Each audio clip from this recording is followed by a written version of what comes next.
Wish. As she was cleaning her desk, she found a faded paper that she has written last year.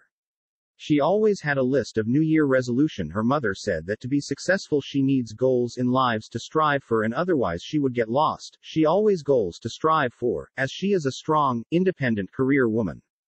The first on her list was that she should find a rich, handsome boyfriend.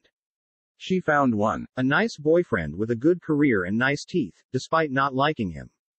Her parents like him, and that was enough for her. Never mind the fact that she is not attracted to him, what matters is that he could provide, unlike her good-for-nothing dad who is always out of job and hit her mother when he drinks. Never mind the fact that she had a gambling addiction and he refused to have sex with her, she merely had to tick marriage off her list and he seemed to do that well enough. The second on her list was that she should get a raise in her career. She worked in a prestigious accounting firm and she is about to be promoted as a senior associate. All her peers are amazed at how quick she shot up, amazed at how she seemed to got along well with all the higher-ups. Behind her back, they always say that she is nothing but the boss's pet. They hated her, she thinks, because they're jealous. So they left her alone during lunch and she was alone, working alone until the late night. The third on her list was that she should be prettier. Her boyfriend cares a lot about her looks and he was surrounded by beautiful girls all day long. With them all as competition. She decided that she would have plastic surgery to make her nose thinner, her lips rosier and less plump and her eyes bigger. And she wanted to erase that double chin on her neck.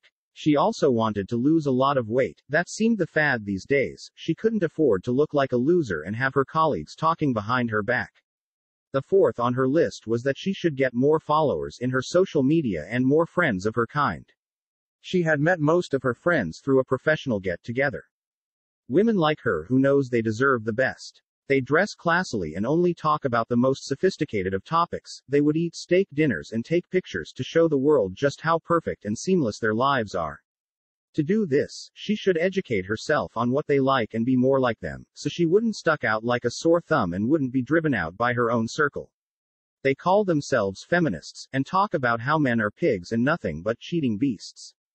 A slave to their whims and desires. The fifth on her list was to purchase an expensive house and car. She bought them all with her credit card. She knew that she had a good job and the bank would evaluate her as a good borrower. Her mother would talk to everyone about how successful her child is, despite being small and awkward in high school, and that she is proud of her. Her father would look at her proudly while her deadbeat brother would look at her with envy, wondering how she could be so gifted and perfect while he is not. Despite having belittled her during their younger days. Her mother had picked every furniture and floor she was to use, that would fit her need and it suits her nicely. She loves being an obedient daughter that her mother is proud about. Yet, as she was ticking off the lists of the New Year resolution which she had written just last year, a horrible sense of unease sets into her. She was deeply unhappy and she knew this was emptiness. She chided herself, telling herself that she should be happy, that people would literally kill for her life and that it should be perfect and beautiful because her mother said so. And mothers are never wrong. And children should always listen to her parents and be a good, obedient child. Tears began to fall from her eyes as she felt a sense of unimaginable hurt piercing her chest. She pierced her New Year resolution into shreds, tearing it apart. An unimaginable satisfaction bubbles in her chest as she does that, and she finds all her belief started to fall apart. What was the thing that she actually wanted? And she remembered that she always wanted to be an author. But her mother had looked at her with disappointed eyes whenever she mentioned it and had always said that it's good as a hobby but just not feasible. You don't want to end up like Dad, right? She would say, pointing to her dad who had tried to be an artist but failed, and has been reduced to selling face portraits on the street. Her mother did not work that hard to make her fail like her dad too, and she wanted nothing but her success and happiness. A twinge of guilt would appear in her heart whenever she saw her mother's tired back and dark circles, and she told her she wanted to be an accountant instead. And watched her eyes twinkle. But every time her mother's approval came, she felt that she was losing more. Attention retraction, she replied softly. Nelson, I am not too sure that we can pull this off, as they sat opposite each other trying to look like they were in love. Their hands were clasping each other tenderly and their eyes were staring into the depths of the other person. He smiled at her with a smile that said, I love you, and his soft brown eyes held a twinkle that Sue had come to know as his lying twinkle. Whenever he was lying or trying to get out of doing something, his left eye would twinkle brightly as if to say, "Don't believe a word I am saying." The twinkle that would shine from his left eye was as brightly as a lighthouse light which was trying to alert everyone to the lie that he was about to utter from the depths of his soul. She liked the way Nelson looked from the top of his soft brown hair that she daydreamed about running her fingers through its depth. To just feel the softness of his hair was really doing a number on her. She would daydream about gazing into his soft brown eyes with her fingers tangled in his brown hair moments before their lips would clash in a silent plea to get attention.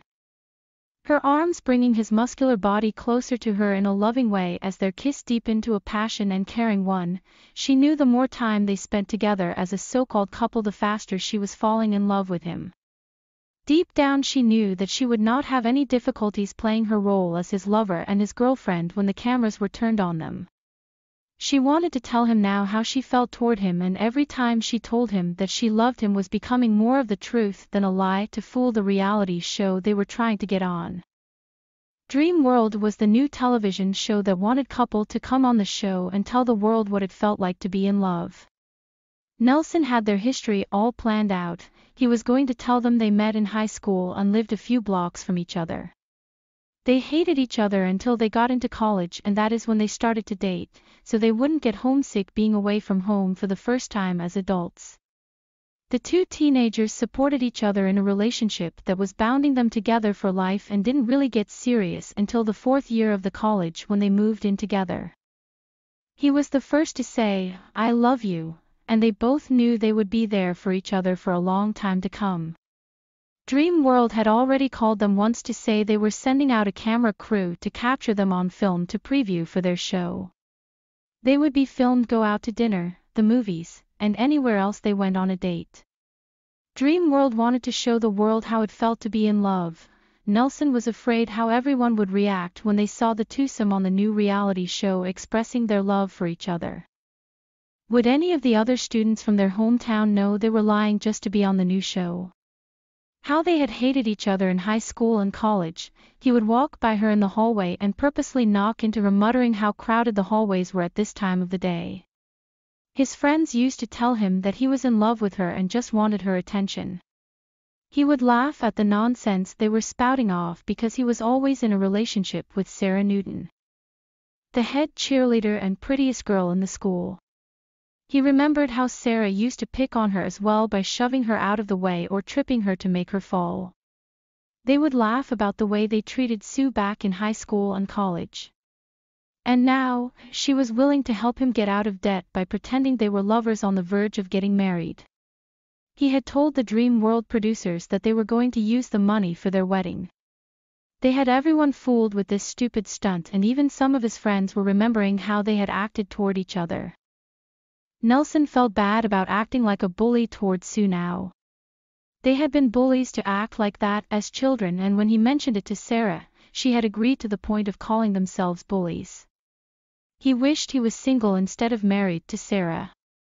Sometimes, she could still act as if she really didn't care how she treated anyone, and when things didn't go her way, she had a terrible fit. Nelson could remember the day when they were shopping and the store told them their credit card declined their charges. They had went over the limit again on 2 of their credit cards, and Nelson had mentioned to Sarah that she get a job instead of lying around the house. She had gone unglued at the seams was the best way to say that Sarah had a fit to top all the other fits she had while they had been married. She had even gone as far as to throw a lamp at his head. He was getting tired of walking on eggshell around her lazy butt, and the next time Sarah said she was going home to her father, he was going to tell her to go